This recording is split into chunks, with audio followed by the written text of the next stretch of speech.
Un drame à Kinshasa, précisément na commune ya Barumbu et pas wapi Kuluna abomi mwasi na ye. Yaya, toyeb sakabino y a une différence entre Kuluna na Shege. Malgré ba Shege belé ba koma na bango pa Kuluna, mais kasi y a une différence. Kuluna zalaka mwana ya ndaku. Kuluna afande, afande mwana ya ndaku abomi mwasi na ye atie bambeli 3 places. Tandis que Shege azalaka mutala da libanda sikoyo na ki ko profiter na ki Kuluna comme belé ba Kuluna ba Shege ba koma ba Kuluna. Mais s'il faut pardonner, il faudra que tu pardonner, te récupérer Shege ke Kuluna. Tala sikabo yo mwasi normal jeune fille. Okolinga Kuluna ndenge nini to kozwali kambo ndenge nini. Parce que Kuluna yeba na kake azali Kuluna. Surtout Kuluna oyo afande ba yeba na commune ya Barumbu mobimba. Sikawa ba boy mwana mamo sali kolela po nini. Est-ce que yo ba kiteke mwana na yo abimakana afande o azali Kuluna et peut si passe ya kosarate jeune fille akei kakaboye. Tango bandaye kolia ba mbongo ya bato o afande bandaye ko botola. Ba téléphone ya bato. Wa ezali ki mabete tango balokeli yo. Ezali nini? Punition a pesi yo to ezali nini? Est-ce que karma existe? Beba kayango toko solengo awa na émission ya lelo.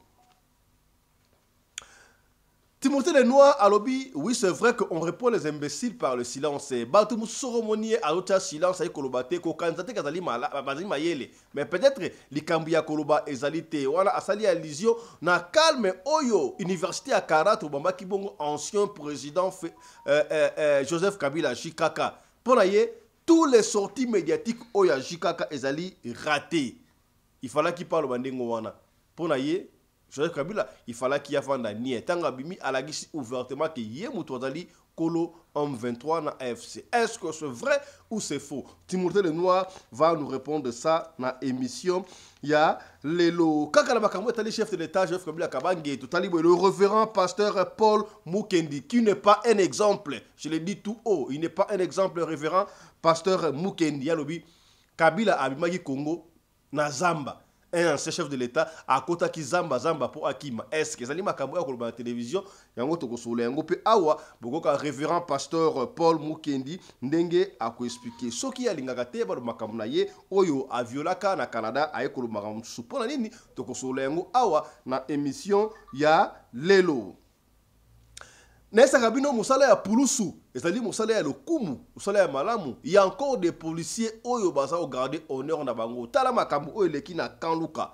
Ba policier ba iko kanga batu arbitrairement. Est-ce que ba policier ya Kanluka bino bokanisi mundu kezali jouer to zali nini? Ba liko betama sasi bonta bandengo wana to sepeli na major na bango yaki ayiko pesa bango discipline militaire pe policière. Atalisi bango malamu na mabe kasi libération ya ba prisonnier o bakangaki arbitrairement et puis ce qui toko ya kosakana te na Kanluka. Kaka na émission oyo tokoyesa bino na cadre ya ba festivité ya Pâques, musicien congolais Kabose Boulembi akobeta bongo concert samedi jour ya réveillon oyo yezu asekwaka donc Veye Pascal ye akobeta bongo concert na Johannesburg et pas wapi ba na Johannesburg bako vivre au rythme ya Kabose Boulembi bokomona ba mission na ye dans le riz de Djobour. Voilà. Mikolo te koleka awa polémique na internet et pas wapi te okaki ba propos oyo Denise Dishocho ye na Noela Madinga balobaki sur Zakari Barabas afanda kini abaki na kobelo ko te kasi ayeko bima alobi après tout ye azali vrai kinois tango ba ne ko finga ye mutaloba ki te saurait ko répondre bolo ba te ke ozo lobana basi pour la est-ce que basi ba yeba ki te ke ba ne ko ba mbali boy Zakari Barabas à répondre Denise Dishocho na Noela Madinga to kolande yango awa na émission ya lelo. Ndeko mwasi pe ya mobali poso ya nzoto ezali moko ya ba 5 organes d'essence to sengeli kobatela. Sur le trône du cosmétique, il n'y a qu'un seul monarque, la fondation Guylaine Les Bourgeois. Les amis, je vous prie de bien vouloir utiliser le lait de beauté Déborah, le lait de beauté aux extraits de plantes naturelles, le lait de beauté qui élimine de taches noires, de vergetures, de tampons, le lait de beauté Déborah à utiliser matin et soir. Lait de beauté Déborah, il y a un déquilé.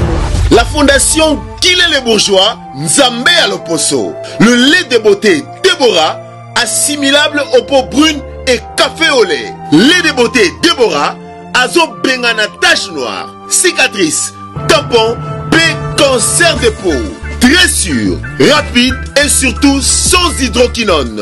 À appliquer matin et soir pour un résultat sans pareil. Ah, Fondation GLB, na pesa yonini. Fondation GLB, zonga kizamba, kota kilibinja, basoko, mandaka, mata, basangu, tine yali, pwani, kuluka njete, esa la bino nini, Déborah. Mafuta Déborah, esa mina plante naturelle. Mafuta Déborah, ekati bango baoba. Mafuta Déborah, ekati, kata, bao. Mafuta Déborah, sucre mafuta. Nos contacts sont disponibles pour toute l'Europe, Irlande, plus 35 38 99 76 66 97. Dubaï, plus 97 15 51 94 85 84. Angola, plus 244 93 66 71 753. Brazzaville la Verte, plus 242 05 09 29 237. Pour Kinshasa, trouvez-nous sur Boulevard Lumumba, en face de la Régie des Eaux, référence Pont Mayangili. Téléphone plus 243 85 46 86 411. Nabino, Simbali Sakani. Mafuta Déborah, qui est là?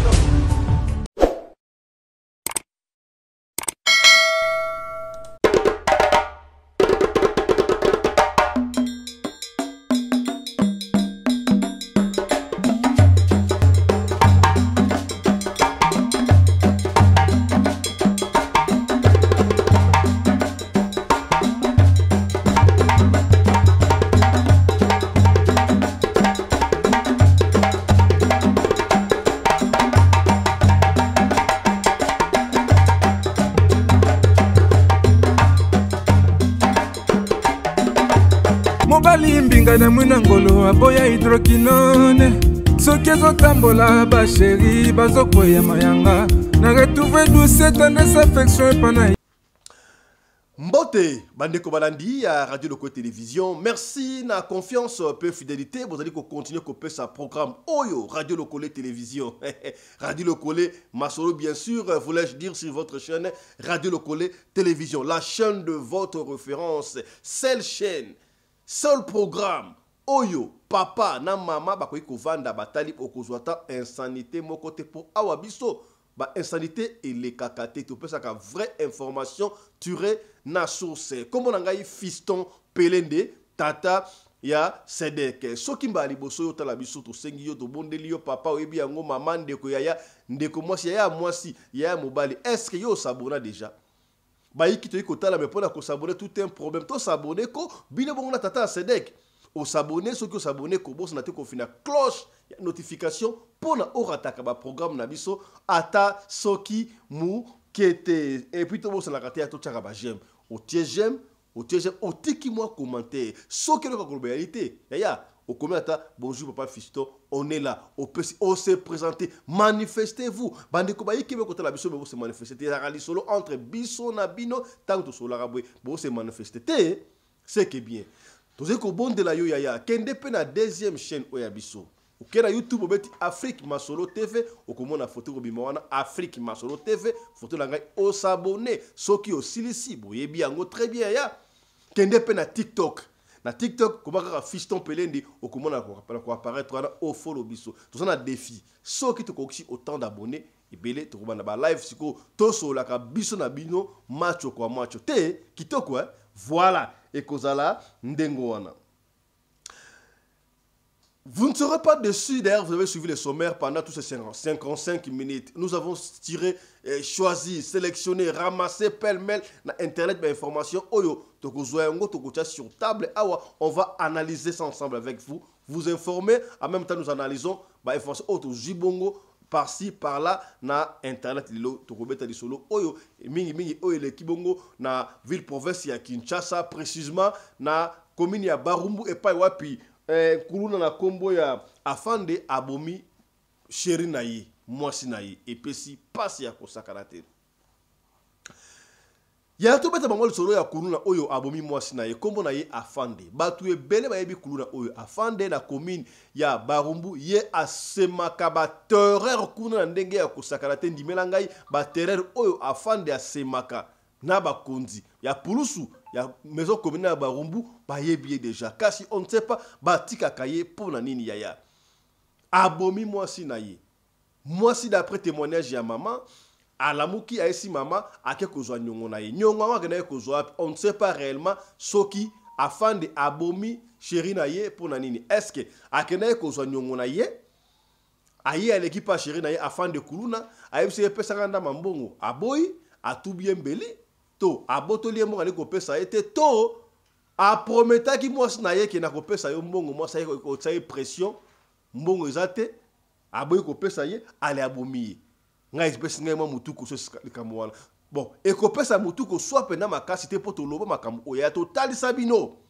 différence tout ça ba émission est belle différence entre Shege na Kuluna à l'époque moi je me rappelle d'ailleurs ba langanze ba yemba yango Shege chancelo ko pamba ba Shege ba sabana oyo bana etike bana obalala ba bana ko la ba wenze ba yebaki ko boma mutute ba yebaki machette te ba bana ko kata batute ba bana ginde ko yiba Shege to ebie ayiba kapona pasi mwana oyo basala baka ebele misusu papa mama na bango akufa basala ki bana mike papa badi mwasi mususu mwasi wana badi ko nyoko la bango abimi na balabala mususu pe influence ya baninga atandika oh muninga atandi ya Shege yepe muninga Shege mbonga minerva ezate à côté na ido baka ebele bakanga les enfants sorciers pour na papa akufa mama akufa yango mona ba Shege yango wana to sala kutu ba émission belé na banele ki ba lobe belé ke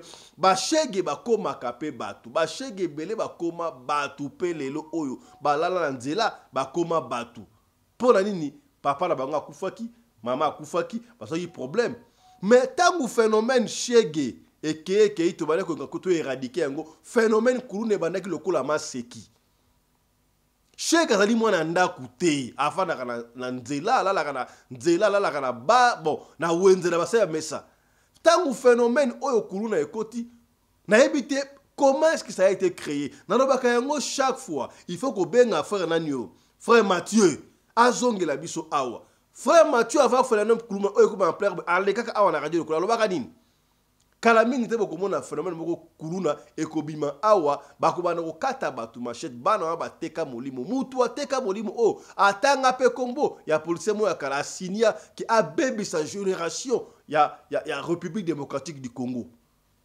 epesa pasi ya kosakana te bashege wana bakuluna wana bazali bana ya ndaku baike bauta pe bisika ya malamu te bana basi ozalaka mwana azali kobota te aluki mwana asoko kobota te akei koluka mwana pa bacharlatan pa banganga bapesi ye mwana moko spirituel oyo ateka bolimo soki olandeli bana bakuluna mingi okolanda ke mona soit mama azwaka semi wana pasi mama kendaka koyiba balakeli ye bon makambo ebele ezali baka ebele mwana moko akoma kuluna okomona kuluna mwana ya ndaku avandaka na ndaku epana bango bayebi ke mwana biso aza kuluna ebele ne banzeli bokoyeba te okomona kaka mwana alalaka moi mobimba ayebisi bino mama nasalaka kisentinelle na esika moko na ville nasalaka coopération moko na butu okoyeba te mais au fil du temps coopération nini mwana asalaka na butu ya kei soki azongaka na basachet azongaka na batelefone et c'est là que beaucoup de parents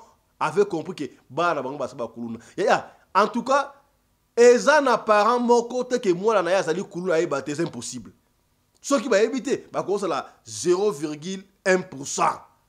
mais oyo batikali okomona na baseur na ye na ba grande sœur na bandeko bayebi ke mwana biso azalaka kuluna lokola toyebi yango makambo ya famille singa ya famille bayebi ke mwana bango aza moyibi azali kuluna soki bokangi ye bakoya pe bobondo baye pe kodefendre mwana bango bobimisa ye mwana biso aza innocent boye ntango bakobimisa ke na ndako yo pe tika kimoyibi wana kikuluna eleki bayebi koza kuluna malgré kikuluna eleki wana yo kuluna eleki bosiko oye na nini na ngasa oye na nini na suis iPhone soki 16 soki 13 pesa kaptu koloteka tofuta ndako donc kikuluna bali kosala makambo ndenge osakala te toyamba kuluna moko awa yaya toyamba kuluna moko awa oyo témoignage na eningisaki monde entier kosakala a expliquer biso comment est-ce que bazwaka tramoltina comment est-ce que bazwaka lichette moko moko batie bakati donc deux machettes basanti basoude yango aso batie obela sia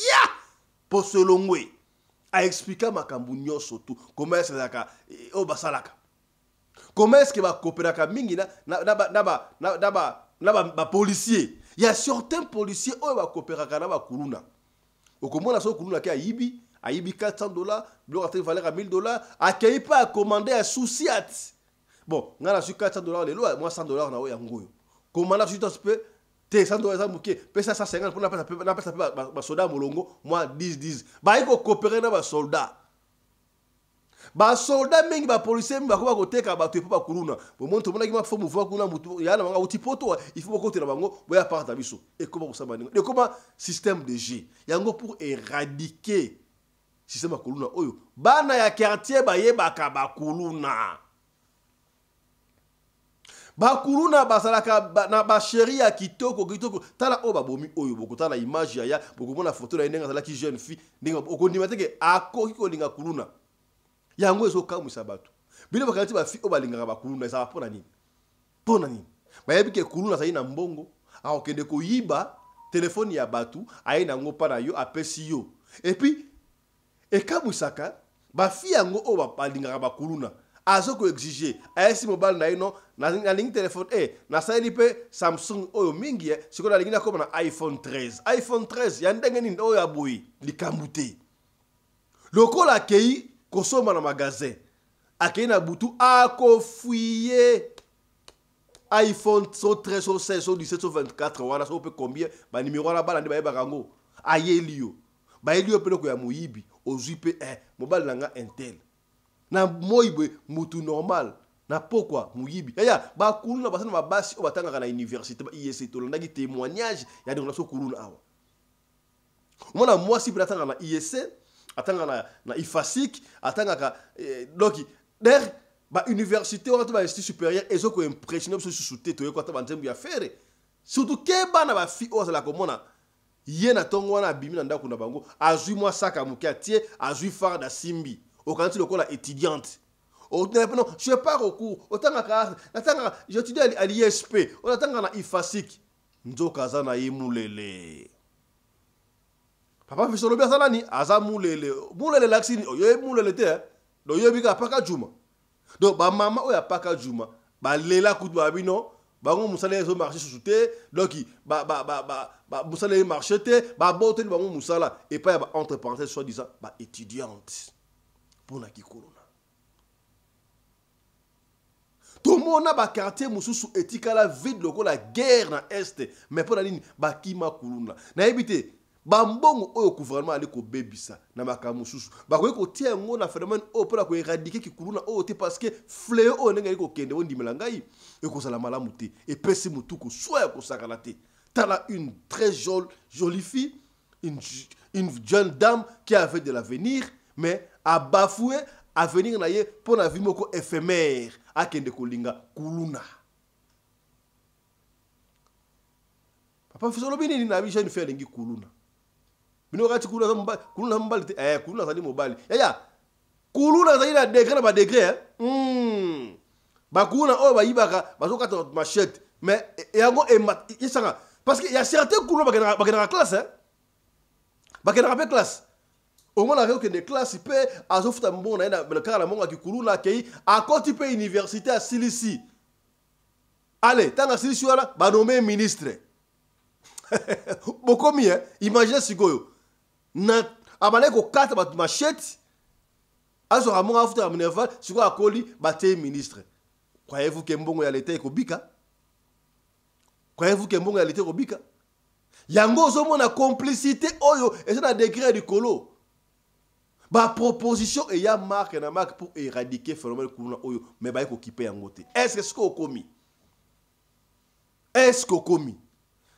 je ne sais pas s'il faudrait regretter pour na oui c'est vrai que ba souhaita ka liwe ya mutu te ba sala ka plaisir te na liwe ya mutu mais fineti ya boy exacte que makabango changer kana to bane ko mona soki mutu azanganga akolinga te boye bazanganga zo bomba soki po keipa ya nganga to sala bakisi okondima te mutu ayeba yaya mais siko komona na banganga bakoba ko sala publicité na télévision kenonga na zanganga ngana ko sala boye na ko salisa yo eso bomba masusu te mutu so la télévision sa no ngana sana bakisi soko sakai na ko sala bodo et comme à l'œil nu à l'œil mutakala siko bakambu ya boye batu ebele ba yike mama yiko le la paix moi la ngai ko senga nyongo butu boye moi la babomiye mama yo ba yite ke moi no mobile na aza kuluna à moins que maman ozaka yebite mais je doute fort parce que kuluna wana ba yebiye quartier bo bimana ba rumbu afande siko tangu ya bo mutu pe azomono na te tu la muzia sasa ouais ça va pas la biso ya bakaboza ça va pas c'est que ça ngere moko okomona bakangi na conteneur bakangi yo soki bakanga makambo ye police a conteneur akangi mutu renforcer à côté na conteneur siko police na yiga ye moko na mundu ki pe beta kate siko luki police nzala abio koki bate sala wana akitika la kwa ba somba lipa azogi boy prisonnier akima kenae na tongo pe azongole fini normal yo policier yo kima ki na prison awa alongwa ngai kuna sina bimi déjà voilà la bassesse à makamunyo surtout ezo pesa mutu ko so ba station ya boy jeune fille respectez-vous tala mutu ay koloba et si je parle pas seulement na bakuna oya basse classe même bakuna livre likolo bakuna en cravate bakuna na veste lokola ngai boye oyebi ki ombali na yo azali ministre azali kuluna muyibi ayiko yiba mbongo ya ndako opesa ka conseil te opie conseil te o papa fisto kono boye ti opesa ka conseil kasi mo bala tika akimu bite poni bazo ki ba million ndenge nini boye ki boko pamba ya quand vous dites à Kabila yaki na babota pamba ayina babota pamba azonga na riche mo bino oteki poto bote Afrique du Sud bokenaki baboko pamba ti tango bokomi na Congo bandako bosomi na poto ezali kuluna te est-ce que bokomi et personne mutukusi ya makambo ya mboka na biso on n'entend pas dire tant pas parler mais il peut ça passe ba jeune fille botikali salaka attention évitez to pekisi yote parce que na bango chaque fois des coloribus angustibus non pour disputandum des problèmes de goût et de couleur ça se discute pas Muso lingane mobali ya logique. Muso lingane mobali amela radiamba. Muso lingane mobali kuluna. Ah, mais yo lingi mobali kuluna, yé ba conséquence nango. Yale kona mutalingi mwasi na bar. Yo lingi mwasi na bar. Ozuye na bar. Na ba iner. Tellement s'appelle na ye au commissaire mwasi no ya ndako. Bon un jour, so okie abimina mutumo quelque part. Au silika. Au combien? Est-ce qu'au commis? Tala ndenge afande. Kuluna oyo abomi mwasi na yoko ba témoignage na commune ya Barumbu. Somme, hein, pas si peu mal. Total. Nzambe nakolobani. Nakolobani. Ngai naza. Mama likamuri komeli mwana no mwasi boye, tomoni boye batebele boye mama. Papa na ngai. Nakolobani. Ngai na yebi atali kambote. Mama nazaki na mwana na ngai lobi. Nzambe. Paso ba ke babomi e babeti e likamuri mama oyo. Nzambe. Maman mbote mama. Mbote papa. Sabiso awa toza précisément wa pa. Toza na commune à Barumbu Kasai Luvungi. Maman akufia tomoni bozane ndenge likamuni komelie. Wa akufia za petit na biso tolala ki tolamuki na 4 heures tomoni ka mwana moko mukia ye. Ya nana. Boya to bengi pe ba ser na biso to eti na kwa de l'école. Afande abomi nyonyo, achubi nyonyo bambeli. Ebembeza Kasai. Toye ape na Kasai ti na hôpital Libertaire aboyi tokota. O ebembe bakene na commune. Toke commune kuna ebembeza kuna te. Nde ba police ba sibiso mutasa kufi. Boke ko benga responsable. Nde toke obenga mama atobole bambeli 3 places. Mama tonto banana afande wana azana na ye. Amobali na ye. Bafika na ye. Bafika na ye. Kuna? Da kuluna.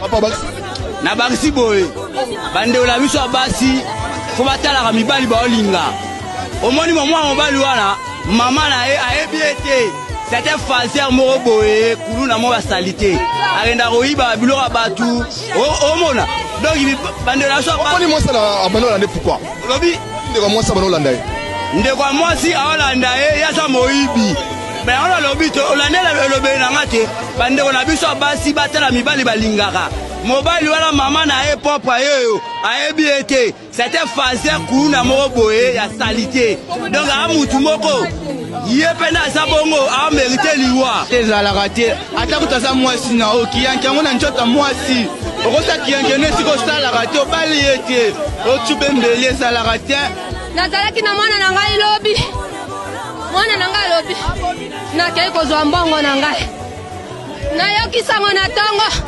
batubi mwana na ngai bambeli babomi ye nani abomi ye afande lopango na bango yango oyo na lobi papa molia nayebisi yo nga nakokufa kwa na mwana na ngai mwana wana mobali azongisanga mwana na ngai ye azongisanga mwana na ngai ye ebembe na mwana na ngai nakokende na ndako te nazali awa monsieur le journaliste obakisi mwa mokini tomoni bema otie kimia na mabele na yo problème puisque petit oyo c'est reconnu kuluna boyo jeune fille oyebi bien musa donc asepelaka biloko mobali na botolaka aya kopesa ye ndazosepela ce n'est que ça kaka na makambu oyo ya kotia ordre na mboka engumba Kinshasa tokende sika boye na Kanluka epai wapi ba policier ya Kanluka rapport na bini ekomi na radio lokole télévision awa ekomi na radio lokole télévision ba policier ya Kanluka bazali kokanga batu arbitrairement policier mo kangi kutu mutu atindaki asombela elipa aboyi akangi et ça ba policier mususu mona soki akangi pona ko intimba bengi bangono to moni ba kuluna kuna ba osa ba ki gangster kuna ba bani ko intimider ba no betaka masasi ya yo ebeteke ça ya l'état oyo peut-être contribuer ba congolais a contribuer mbongo na epona ba sombela o masasi wana ba sombela o teni yo ali ko gaspiller ngonde ngona pamba heureusement il y a encore ba kondia pulusu o ba ko musala na ndenge longo bali na ça rabno chaque fois qui pulusu ezali musala ya mabeta ezali un métier noble le coup là nous saluons paix à son âme pulusu o te ko kufa oyo fiston kayembe oyo akufaki po alaki chiko ba betie na cortège ya mama Sumina o to yipe suite torde Cisco likamwa to koloba yango ti to komona assiste pona fiston oyo akufaki roulage wana en plein service ba longole ba humilier ba beti soki bino niveau likolo kuna ba humilier bino ezalaka problème bozo kanga batu siko awa bino humilier fisto azaina nzakomba na teni ya musala donc akendeka a perte kapui akendeka a perte boy et puis silité ba ki opose a sala ki musala ye premier ministre a autant moi na sens interdit la femme qui est censée respecter la loi puisque tout le monde a bouki mibeko pour la soda molongo alinga zongo na molongo bobomie pasi ya kosakrate trouver une solution pour la fiston kaimbi wana to koloba yango tiboko yoka ba pulusu o ba ko sala musala elongo bani basaina nu ebele pulusu zali musala ya lokumu yaya bana ya pulusu bana ya ba pulusu bakoma pe batu bana ya ba pulusu batonga pe ekolo. Oui, c'est vrai, mon père est policier aujourd'hui, mais demain, moi je ne serai pas policier. Avec l'argent de la police, mon père m'a fait étudier, je suis devenu quelqu'un. Il y a mon imité. Il y a mon imité. Il y a certains ministres, certains enfants, oyo, batanga na mbongo yako, na mbongo ya contribuable congolais, batanga, papa bango mi yibi ya l'État, ba yiba mbongo na biso, batanga sa bango kelasi, batanga na bitu ngabituka danser kasi bisto bunda na ba faux perso, to koma pe batu. Toko batu bino kantaka bala mingi bakonzi wana umona mokonzi azolia mbongo na biso bakote ba Kongo na Kongo kuna bana na ina poto bakotamba na mituka minene basobola bomba ndako bakamisa surtout bana balingi la cité pale basuka mabe eza mbongo ya bien malaki n'est-ce pas est-ce que komi ba policier akaluka bosala kabosala kitoko toyebi ke bosali ba pulusu boyiko cha ordre mais bobeta ka masasi bon tabate to sepeli na major ya bango ayeko pesa metindo aye azongisi bango na molongo causerie morale avec insistance avec autorité abimisi ba police ba prisonnier ba population ba kangena kacho arbitrairement na sepeli na major o musala kitoko voilà ba konzi ya pulusu o dans besoin ngo na mutu ya pays yango wana osasu ke bo konzi ya bo major abo soka zalaki na sécurité ya premier ministre allez andi ma beta police mususu jamais tala ba kameli na kaluka exemple à suivre Tolanda. Quartier 2. Tozi ba information mingi et pas population. Oya biso oya quartier oya Kanluka. Population lobi bozo. Bino wa policier oya quartier 2 oya quartier 2 oyo. Musala na bino eza kokanga bikanga kama. Musala na bino ezali kobeta masasi pamba et comme les champs de tir bino wa police oyo bozao so ya quartier 2 oyo ces gens ici bateau au monde va tout quartier 2 oyo surtout toi bazo cito trop na makambo on va masasi pamba toi avec toi on vous cite trop bino va commander quartier 2 bino ba oyo ngai na kitia na terrain lelo pona bisa bino boyi ce qui population est bien kaka ngai mon major na secteur na biso massa c'est bête moi-même je viens j'arrive ici na yena kutu même si tu me dis à moi que non na kendo kanga batu résistance na ko kanga pour la dissipation des ministères de guerre des munitions de guerre na tindo directement dans l'auditorat comme ça vous allez comprendre que ba munitions bozobeta wana basomba rango quand vous pensez que tozana awa guerre awa na kaluka guerre zawa na yo kanga mutu oh non na petit bon oh non bazalaki 1000 personnes tu auras des vrais problèmes avant d'aller arrêter quelqu'un botali na en plein problème bon ben ngai mon concerté la mission situation ça bien été renforcer moi-même je viendrai so nga na été ba collaborateur ba kokita ba ya on a falloir renforcer boza deux personnes mutu moko yo moko kuna ça c'est de 1 des 2 bato na bino lokuta bozo utiliser ba éclaireur soki kaka na ye ngak na ye kala kuto na za na o éclaireur papa habite na commandant na bino wana au commandant na bino wana akozo sérieux problème yondo fait de permanence bato kanga na butu wa zaba yao bapandao boya bo bima vandao yoko tima mutu te yo mutu na mutu bima yo sali nini kenenda ndako na yo sali nini yo sali nini kele na ndako ekozala bongo yo yaka yo osali nini kele na ndako yo osali nini kele na ndako ekozala bongo je viens na kutu okangi bikanga et puis toi aussi la dernière fois na kutu bikanga na yo position na yo na kangi yo ça sera comme ça faut ça là va tout est indiscipliné chef est-ce que c'est tout attends dois laisser appareil fais appareil c'est quoi ça parce que je vois déjà vous ne foutez rien quand muta le canal so malipa au kangai muta le canal so ma kwanga au kangai c'est quoi ça na tena bongo c'est la dernière fois na kutu là au kangi mutu bikanga vous allez voir je vois déjà peut-être que mon akeni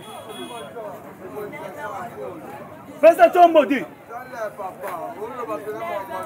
c'est déjà les allez va tomber mon akeni fais ça tombe mon allez oui tout n'a pas question yo baba yo bini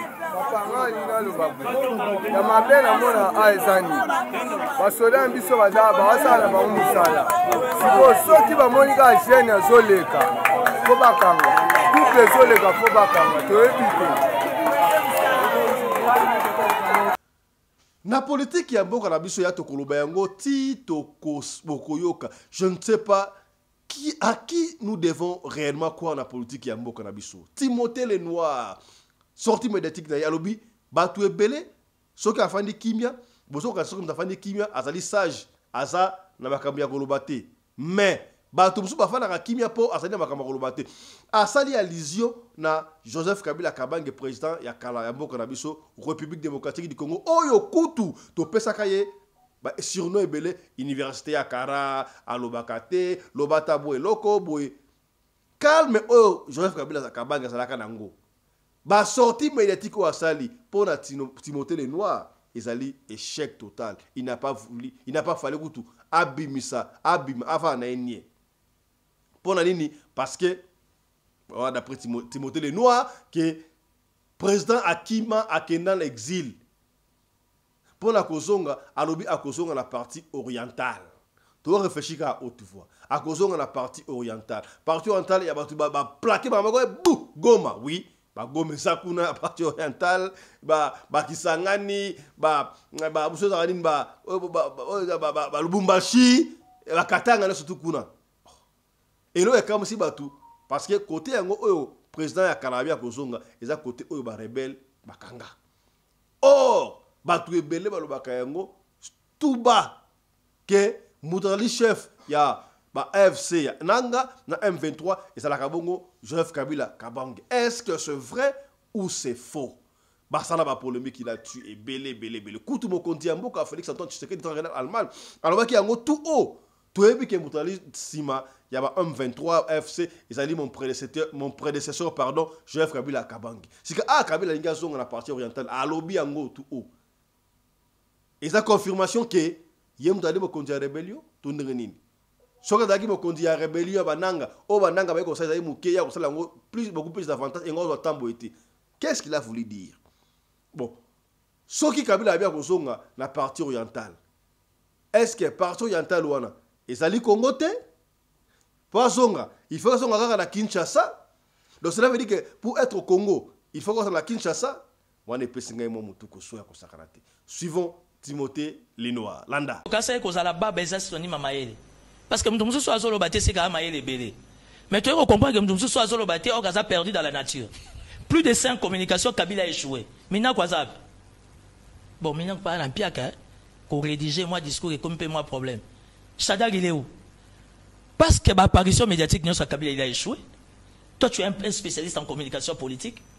Kabila est allé raconter du charabia en Jeune Afrique. Il pouvait rester encore plus calme. Si au conditionnel, Kabila s'est mis d'accord avec Fachi. Dites-moi, Bana Kisasa, Bana Mokimomba, dans mon idiotie, il faut aller l'Anzéani. Il faut aller la Kinshasa, non? Tant que tu as à Nairobi, à Kenya, Kampala, à Côte Rwanda, à Douson, à Gisenyi. Il sait. Je pensais que Kabila était un nationaliste. Je pensais que réellement Kabila était un sénateur à vie. Et dans ma logique, dans mon attendement, j'ai jamais vu au monde un président sortant être en guerre avec un président entrant. Quand Kabila vous dit que ce que fait Nanga, c'est rien.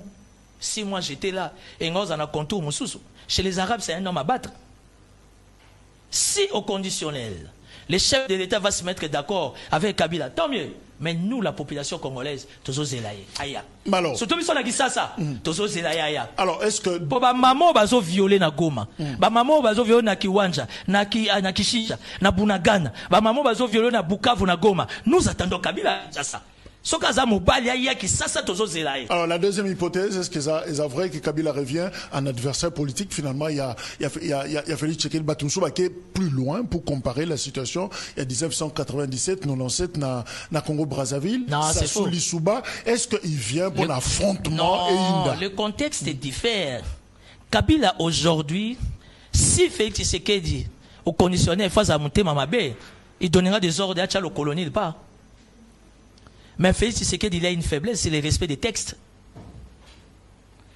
Mais cette faiblesse qui fait que le chef d'État a monté ma monnaie n'a respect des textes, mais sa population nous disons non. Monsieur le journaliste, vous et moi nous sommes des Bantous. Nous sommes des Africains. Que disent nos ancêtres? Que disent nos pouvoirs ancestraux? Les Loban a 2 ans, ils ont violé. N'a reconnu vrai ou faux qu'il a tué les gens. Aujourd'hui, toute personne qui est derrière Nanga, Ozwa Kabila, Ozwa Katumbi, ils sont impardonnables. Comme on a banoua qui a mis bali, ils ont violé bango. Oh. Beaucoup qu'on a vu ce qu'il y a. Kabila a perdu le code spirituel. Yango zomone a perdu. Kanga image, kanga séquence, Kabila sera tché le kolo awa. Ndenga zoluka avanda, il fera pas 3 mois. Kanga image. 3 mois pourquoi? Non, non, il y a image. Ayebi c'est qu'il attend spirituellement. Ayebi pourquoi Zoluka zonga awa. Et ça y était. Sans ces esprits-là, nous sommes awa. Il sait le pourquoi. Parce qu'il y a des sangs des Congolais qui crient. Il y a des sangs des Congolais qui parlent. Pour toi, Timothée Lenoir, démarche à Bemba, Oazako dénoncer tout ça, Kabila, il parle de Kabila, attends et à contre. Mais aujourd'hui, Ndeko Jacques, Diko, Kalonji, moi na Kisasa, moi na Congo, Soko Moni Mutatelemeli Jean-Pierre Bemba, Zandoki. Jean-Pierre Bemba. Mais qui est-il pour nationalité, tel à Congolais, tel à Congolais, n'est-il pas libre au nom de la démocratie, oui ou non? Qu'est-ce qu'il y a du mal que vous condamnez à Jean-Pierre Bemba? Ici, je mets les émotions de côté parce que c'est mon neveu, mais c'est un homme d'État impolitique. S'il y a quelqu'un qui connaît bien Kabila, c'est Bemba. S'il y a quelqu'un qui connaît Kabila, c'est Jean-Pierre Bemba. Il n'y a qu'une seule personne qui a le pouvoir d'interdire à Jean-Pierre Bemba, c'est le chef de l'État. Ni Kamere, ni Bayati, ni Nganayo, on a ces pouvoirs-là. Il est citoyen congolais.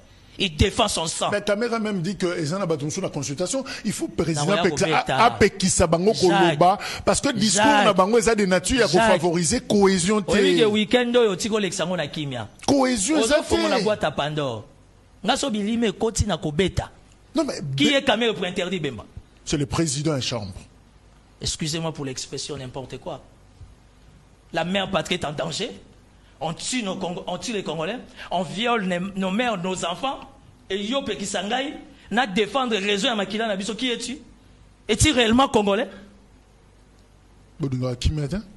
Oh, Bozotia Fachi n'a problème. Fachi a vivre le roi à Mongo. Qui m'est arrêté dans le pango? Toko soit na bouton na moyo yoko kote la biso to betio. La seule personne qui a le pouvoir d'interdire Jean-Pierre Bemba, c'est le chef de l'État. Et puis la campagne que mène Jean-Pierre Bemba, c'est ce que vous voulez de l'éveil patriotique, non? Jean-Pierre Abokila, le Kondo et Fapekato. Asa hypocrite. Jean-Pierre Azan a communication à chef de l'État. Pembe, Pembe, Moïndo et Moïndo. Est-ce qu'aujourd'hui on peut parler de Kabila? Qu'est-ce que la RDC n'a pas donné à Kabila? Tous les photos à Kabila, n'a combien de présidents, n'a les n'a combien de Missouni, c'est comme ça. Est-ce que ça et nous remercie. 2028, comment on a Kimia? Ça sera la fin, il y a mandat. Comment on a Kimia? 2028, tu vois cette période que nous passons, c'est après 3 décennies. Le contexte est spirituel et la guerre finie. Kabila, il a 3 mois, pas plus. Ce qui a persisté, que Tchaloko Namabela Lumumba, Kanga Imajo. N'oublie pas que je suis un prophète politique. C'est moi qui ai parlé de la sortie de Vital Kamerhe. Après plus de 10 tentatives, la liberté provisoire a refusé. Je l'ai dit à la télé. pasi na biso tema toza babola tozanga mbongo ata tozomona makambo mosusu ezoya moto akoyoka eza te. Kabila s'il persiste de mettre ses pieds ici, il a 3 mois. Cherche les hommes d'esprit, ils vont te dire ce que je suis en train de te dire. Parce que le sang des Congolais crie. Et Dieu, quand il est calme, quand il est silencieux, ça ne veut pas dire qu'il ne voit pas. Ou encore il n'écoute pas. Le Congo est un pays de Dieu. Bama kilo Kabila zo tantana simananga. Au moins que le lo Kagama comme Itelengano. Au bien que Kagama comme Olala. Ah, faut pas toucher aux Congolais. Yana Lobakayango, chaque fois, ne soutenons pas le régime. Bon, je ne vous impose pas. Opinion Oyangai. Il ne faut jamais soutenir le régime. Parce que régime est koleka. Bah régime est leka est belé benamboka na biso. Soutenez plutôt la patrie. Défendons la patrie et non régime.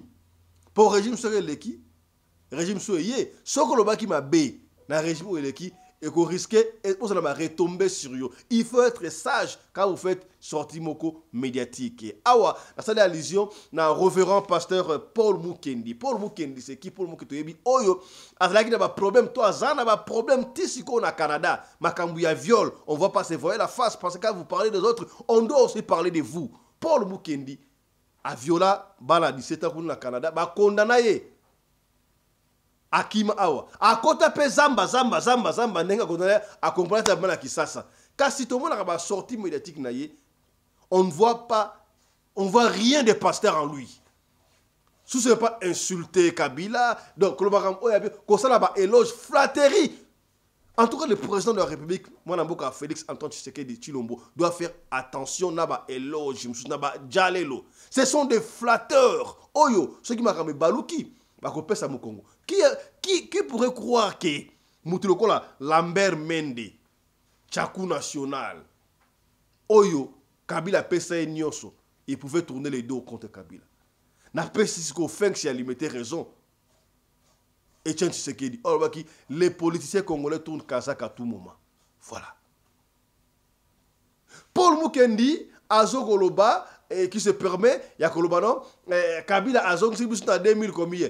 En 2021, tango yaka na babot. C'est 2017, ayaka na babot boye, nyostuana ayoko ma riche. Pour Akimi Kondi, Paul Mukendi abeti di solo abino, Kabila Kimi Congo, akotaki na Zambie, abimaki na Zambie, abimi na frontière te, abimi na Zamba, alongoli, kaka nenga akotaka, yango Akima Congo. Est-ce qu'on peut dire ça? Oui, c'est vrai. Makambo soto loba, yaya. Makambu soto loba, to contrôle la langage. Parce que ça peut se répercuter demain pour vous. Ne soutenez pas le régime, mais plutôt la patrie. To solaka pembe. Ça m'a mboka na biso. Pour mboka na biso lobele ngote, nous ferons couper ça te. Soki lelo, Kabila Akimi, à côté Zamba ki. Est-ce que Kabila est différent na yo Paul Mukendi nengo kimaka na Canada? Kabila ou tu Kimaki na makolongu na kati Zamba Kimi yo kimaka ndengeni torsinite. O kimi o violé bana batukuna, makamba pasteur o kaka ba pasteur. Et ba pasteur ango mingi ba yekeleka province moko, catégorie moko. C'est pas bon. On ne veut pas créer quelque chose, mais on se réserve pour la Mboka. Nous sommes tous Congolais, soutenons-nous. Main dans la main. Celui qui veut soutenir un régime, yé. Et ça, il a des décisions à yé. Mais il y a un conseil. Ce qui est régime, c'est malamu. Koumisa, c'est malamu. Ce qui est régime, loba est régime. Mais il faut to koumisa, to soutenir maman ou la sanctuaire surtout la patrie. Boalou bachitunga. Sokite mabe koya. Est-ce koyoki? O toloba kite tolobi. Landa Paul Mukendi. Ba propos à tenir na sepel nango penate mais na tie yango pona koyoka parce que loba kalata wa kabane koloba les écrits restent, les paroles s'envolent. Et ça ramène chaque fois. Si quoi comme naba écrit, naba parole, na nyonso na vidéo ça reste. Cela ne va pas vous rattraper lobby. Cela ne va pas vous rattraper lobby. Landa Paul Mukendi. Kabila est parti de la RDC nuitamment. Il est parti par la brousse. Par la brousse? Mais la brousse entre Kasumbalesa et la Zambie, je ne sais même pas s'il est parti par Kipushi. Il n'est jamais passé par la frontière. Comment il peut passer par la frontière? Il y a les services de sécurité, il y a tout ça. Alors, personne ne pouvait s'imaginer qu'un ancien chef de l'État pouvait traverser par la brousse. Il a traversé en brousse. Et cette fois-là, il n'était pas avec des chaussures normales comme nous, ce que nous portons. Il a refait encore l'épisode de 97 en botte. Parce que c'est en brousse, la nuit, tout ça, et ce n'était pas le jour. Et il s'est retrouvé en dehors. Qui l'avait chassé? C'est le président Tshisekedi qui l'a chassé. Par la il est sorti par la petite porte. Kabila est sorti en brousse. Il est passé par la Zambie. Et de la Zambie, il s'est sauvé vers, je ne sais pas, Namibie, mais en réalité, il vit au Rwanda. Il a tout simplement honte de dire qu'il vit chez lui, dans son pays, au Rwanda. La Namibie, c'est tout simplement une couverture. Aujourd'hui, ça se sait que notre agresseur, c'est le Rwanda. Donc c'est Kabila et Kagame. Ah, mais Kabila avait dit que s'il était avec les M23, la situation des M23 ne serait pas telle qu'elle est aujourd'hui. Hein? Aujourd'hui, il est là où il est comme quelqu'un, un esprit un peu qui retourne dans les lieux arides. Donc,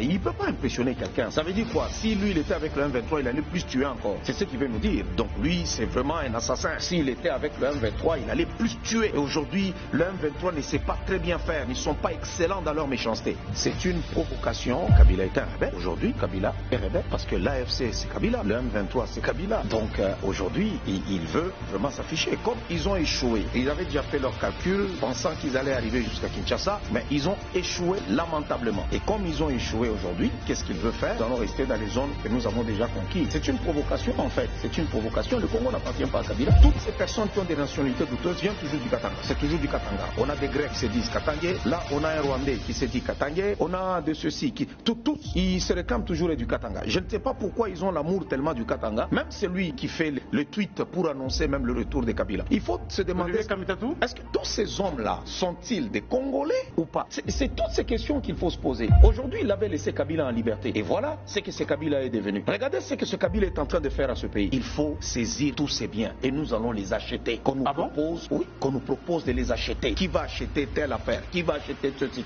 Et moi, je me propose même la ferme là de Kachamata là, vers Kasumbalesa là. Moi, c'est la ferme que j'aime là. Qu'on vende, qu'on fasse une vente aux enchères. Nous allons acheter toutes ces histoires-là. Il est venu chez nous en bord de caoutchouc. Et aujourd'hui, tu tues même cette population-là. Tu n'as même pas pitié pour dire non. Aujourd'hui, il y a le gouvernement de Kinshasa qui est en négociation directe avec les M23 dans ce que nous pouvons appeler aujourd'hui les processus de Doha. Pourquoi se limiter seulement à accepter d'échanger avec les M23 et l'AFC et non tous les autres Congolais là qui sont dans l'opposition, les Martin Fayoulou, les Moïse Katumbi, les Joseph Kabila et tout. Pourquoi ne pas ouvrir les champs et recevoir tous ces gens-là dans un dialogue? Non, aujourd'hui, on va parler avec eux à Doha, peut-être. Je ne suis pas dans le secret. Peut-être c'est pour leur dire qu'il faut appliquer Nairobi. Retirez-vous des villes que vous occupez. C'est juste ça parce qu'on demande à Kagame de se retirer du Congo. Le M23, l'AFC, c'est le Rwanda. Ce n'est pas un mouvement congolais. C'est pas encore Kabila, mais c'est le Rwanda. Oui, mais Kabila, c'est un Rwandais. Quand on dit le Rwanda, c'est Kabila. Kabila, c'est un Rwandais. Kabila est Rwandais. Nous avons été dirigés pendant 18 ans par un Rwandais. Jean-Pierre Bemba l'a dit. Beaucoup de gens l'ont insulté. En réalité, Jean-Pierre Bemba n'a dit que c'est que tout le monde connaît, c'est que tout le monde sait. Qu'est-ce que Jean-Pierre Bemba a inventé? Il n'a pas inventé l'affaire là de la Senko. C'est une affaire montée la nuit dans la sorcellerie. Ah bon? Oui, oui. C'est une affaire montée la nuit. Le piège était que ces gens-là voulaient amener le dialogue. Ils sont arrivés au moment de faiblesse. Lorsque on a vu Goma tomber, Bukavu tombe, alors il y a une psychose qui avait été créée. Les autres politiciens, ils allaient partir au dialogue et puis lâcher. Et tout le monde allait crier d'une même voix, non, c'est toi le problème, alors il faut que tu démissionnes. C'était ça. Ils préparaient le lit pour l'autre président qui allait venir. L'archevêque Kankenza l'a dit. Et je ne pense pas qu'il ait menti. Même si Cholet a voulu l'insulter, nous ne pouvons pas laisser un conglomérat d'aventuriers, des gens de mauvaise foi venir prendre les choses en main et qui sont financés par vos ennemis.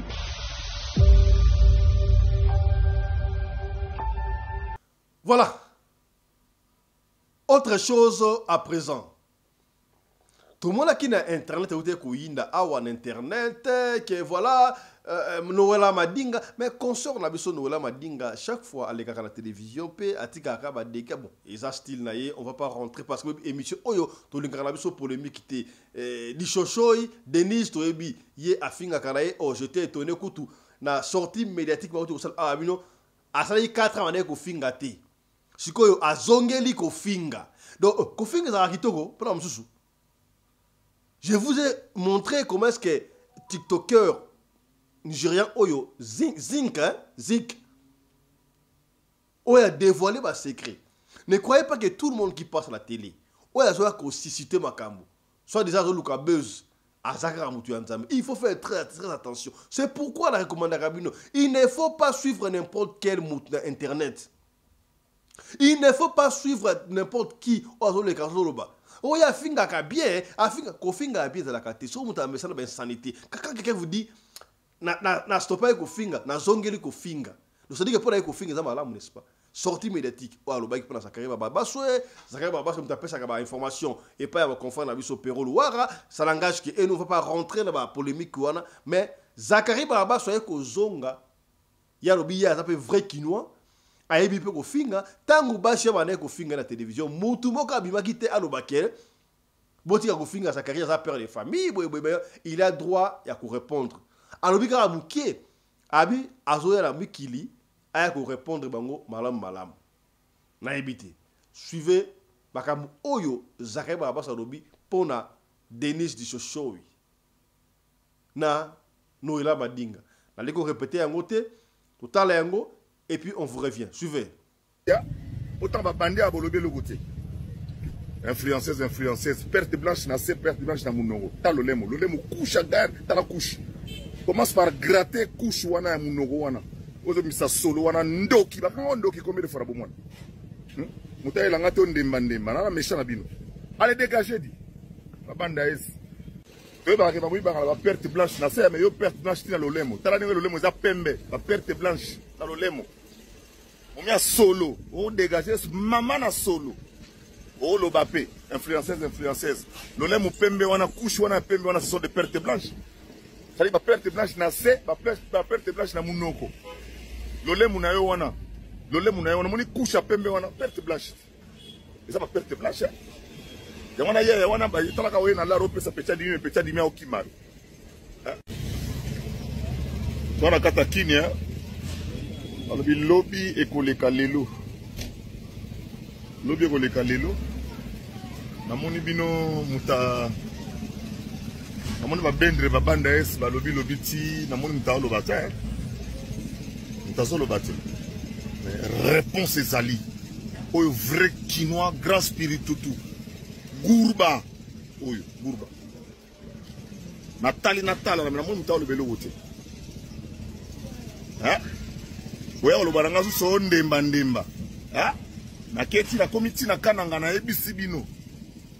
Mais na moni réaction zate, je vais me défendre comme d'habitude. Et je vais frapper très fort. Na pecho na msam keo ya keti na boy. Ouais, keko bota na mobali ya grande sœur na ya bota kuna comme réfugié comme la chambre moko na ba malien na ba afghan tout ça. Na comme réfugié na poto po bota na conduisa poto, makene na visa. Comme touriste, akeko nzoka keko bota. Ah, ma petit mombio yo na moni bino na ofanda nyebo kansa consultation c'est vidé na zonginga. Vous comprenez? Réponse est kozala. Réponse est kozala. Bino banani. Boko so réponse bino tout na ba na so bo sanga na bo lo ba bilobela. Des journalistes qui n'ont pas la notion du bêtisier, on a tanga na poto. Évitez que dans toutes les télévisions du monde, il y a ce qu'on appelle des bêtisiers. Une vidéo commise par erreur, ça dit vidéo on a filmé bon, ce que ça l'erreur on a des moussous. Mais parce que filmer on a mutu moussous et puis en faire ce qu'il veut. Tout le monde ne nous aime pas. Surtout Mikolo bon on a na poussa ni pembeni ya yemo ebera de bo ça dit bo e baté to ke wat. Na comme on a Sambino. Les autres Sambino maman na vertige. Hein? Oh véritablement na ça donc ça dit que gourba oh pendant autant d'années. Mutaye na ngate ko basi hein. Pourtant basi ba que le loba wana bomoni bangote. Pour na fa na nganyebo kasete ngala ka ngana otikala ngati na kukufa ka nga. Boyoki banchor bosela. Na bino maele. Réponse est kozala et puis kozala makasi mutale late. Bino batandema na uti kuna ndemba tout ça bona boy. Mutasale lo kwazate. J'ai observé pendant un mois, personne n'a réagi. Maintenant, je vais vous montrer de quel bois je me suis. Tout maintenant, Nabimanga Moko. Nabimanga Moko. Nabimanga Moko. Et puis Nabundanga Moko. La meilleure défense, c'est l'attaque, c'est ma théorie. Tous les deux m'ont mis. Et dans la petite autobote, on a comme réfugié alors qu'il y a un visa touristique. Alors là, on a foyer, chambre Kangama, on a Afghan, chinoise, ceux qui sont indiens, bani, parce que quand on dort dans un foyer, c'est ça. abenga 115 chaque jour et puis on les na TV sur yo sala ni na TV simbelo au sala tout et simbati tout nga na sala campagne na fula nga na sala campagne na fula nga mona bo. D'ailleurs, on va finir par cette information tout le bas qui a on est bandé awake Kabose Boulembi azali bongo en Afrique du Sud na Afrique anglaise. Nous profitons de cette occasion pour la couper sa courage na la coste Mangando Oyo. Concernant Bango, ça n'a pas vraiment tenu en Europe et au Casino de Paris. Il n'y a pas de souci, mais prochainement, il pourra améliorer. Après tout, c'est le Congo qui gagne. Force à toi, Didier Lacoste. Kabose Akobeta, samedi, où il Kouya, presque jour à Pâques, à la réveil à Pâques. Pendant que Jésus c'est quoi, il y a Ekobeta en Afrique du Sud. Les musiciens sont déjà dans les riz de Djobour. Il y a comme Lelo na 12h toute cette émission. Mais déjà hier, les musiciens Bayaki, dans les rues de Johannesburg, qui visiter, qui fait un rapport. Et pas Mandela, grand prêtre Mandela, qui tout ça dans ma BD déjà. Ils étaient accompagnés de moi-même, votre humble serviteur, Tata Sedek, pour confirmer. Bien, ce que en Afrique du Sud, il faut que le Kabongo et pas à Tata Sedek pour la confirmer. Est-ce que commis, suivons ensemble ce qui s'est passé hier, Naba musicien, il y a Kabose Boulembi. Suivez. Voilà, équipe Mobimba, il y a Kabose déjà dans Johannesburg, quoi. Mouvement yango baza déjà na mabele ngo ba quitté bango la sa Mandela avec bénédiction ya Mandela malamoko voilà maman hein ouais kitoka to za na mabele waka balbiso ko ya foleka awa so le quitté oui arate na ABC so le kate boy banene yo na Afrique boy batte bo ya makasi na ABC Johannesburg is good yeah this is the Mandela ouais Johannesburg Mandela donc sekarati Mandela donc ouais tout ça déjà ah Afrique Sud yango yo makambo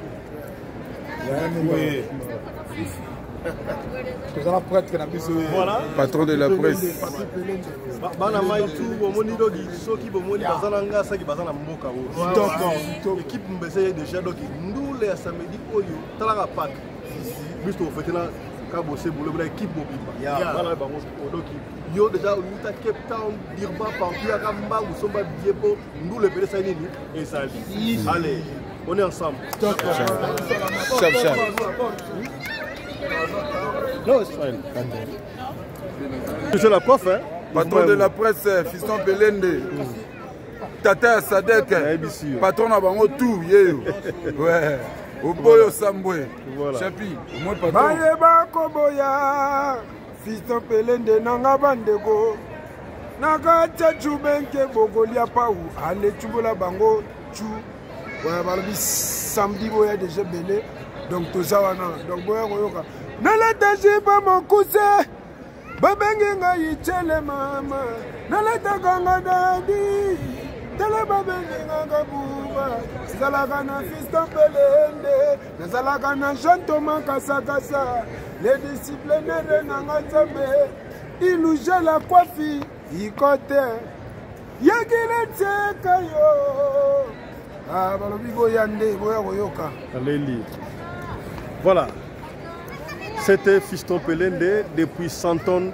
pour le compte de la radio locale télévision chap et tchara voilà tosuki ah pour atteindre lelo papa Fiston lolo baki mingi lobaki mingi zali bwa luba jitunga il faut to makambo ya mboka na biso tolobite mutako la biso yango azalité na pesi merci na équipe Mobimba qui était au grand complet na moi na caméra ezala qui Claudine Larise Pelende na régie na moni Winnie Larise Pelende na côté à lumière ezala qui Miguel Larise Pelende na régie ya liboso kuna tomoni ezala ki Joseph Larise Pelende et na régie finale ezala ki bongo Chris Larise Pelende et puis la coordination ezala ki Mama Rina Pelende la femme à la taille d'une tige spaghetti ni courbure sans virage est-ce que comprendre et que ndakandengwa likunyate jalousie que ndakandengwa no combien c'est que bien yo mutoto la biso ya soki osana dossier ya kopesa biso lisolo ya kopesa benga biso opesa lisolo na yo soki obengi biso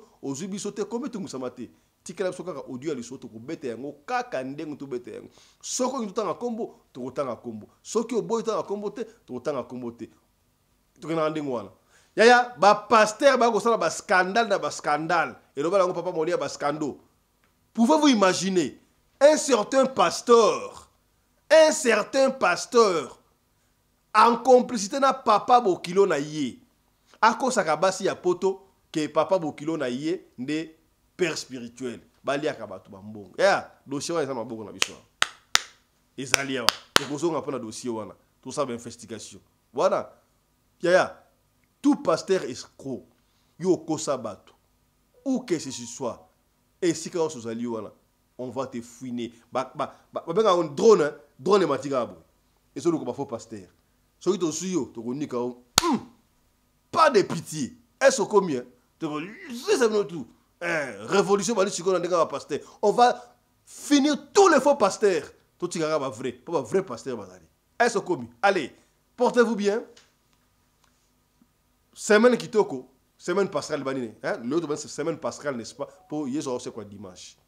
Il faut pasteur. Yo kufana ezute, o c'est qu'on a ezu. Au combien? Chap chap. Et tchara.